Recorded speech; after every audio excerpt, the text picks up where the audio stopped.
कृष्ण हरी आमचे फलाहार महाराज आहेत. त्यांनी गेली 15 वर्ष फळांवर आपलं आरोग्य, त्यामुळे त्यांची सुद्धा माझं हे भाग्य आहे, उजळलेले भाग्य. आता अवघी चिंता वारी संत दर्शवले हा लाभ, पद्मनाभ जोडी संपुष्ट हृदय पेटी करुणी पोटी साठू, तुका म्हणे होता ठेवा तो या भावा सापडला.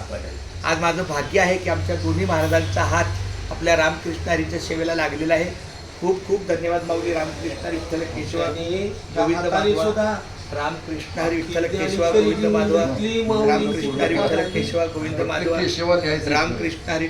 शक्य झालं तर ठीक आहे, असं काय नाही, शक्य झालं तर राम असं असो. रामकृष्ण विठ्ठल केशवा हाताने हे लिखाण करून घेतलं संपूर्ण ज्ञानेश्वरी. एका वाक्यात सांगतो, हे फक्त मी सकाळी 1 तास संध्याकाळी येतात, नाहीतर माझं लिखाण चालू असतं.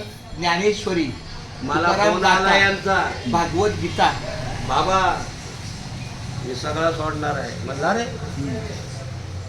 हो, मी आता मार्गदर्शक आहे. म्हणजे मला म्हणलं तसं नाही, सगळं सोडून म्हणजे आणि संसाराचा बोज त्यांना ज्याची त्याला मार्गाला लावा. मग नंतर कोणत्या मार्गाला आहे? सतमार्ग सोडून हे काही कोणतं डोक्यात आहे? नाही, मला असं वाटतं सगळं सोडावून मी घे. मग मी पहिला अयोध्येला आलो आणि यांना भेटलो. म्हणलं महाराज, माझं सारखं इच्छा होतं मला. बाबांनी तुम्हाला उपदेश एक मग नंबर. त्यानंतर उपदेशाने मी रामकृष्ण पहिला वडिलांचा गेले होते टायमाला, त्यावेळेस उदास झाले. त्यावेळेस फार उदास झाले होते. म्हणलं तसं नाही, वडील गेले म्हणजे फार चांगलं झालंय. अहो, हे वाक्य बोले तुम्ही काय अतिशय चांगलं झालं. तुम्ही काढली असती, पण तुमची बायको काढली काय? हा, तुमची मुलगी काढील काय? नाही. लय बरं झालं, चांगल्या अवस्थेत गेले म्हणजे छान झालं.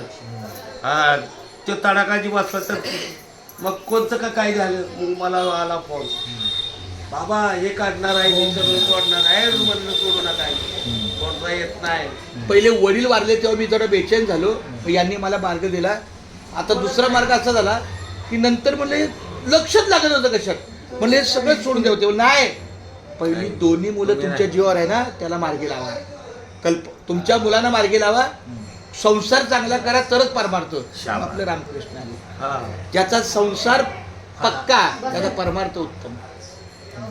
संसार करण्यात का कुठे दिसू नये फाटका. ते कर पहिलं, मग नंतर हे कर.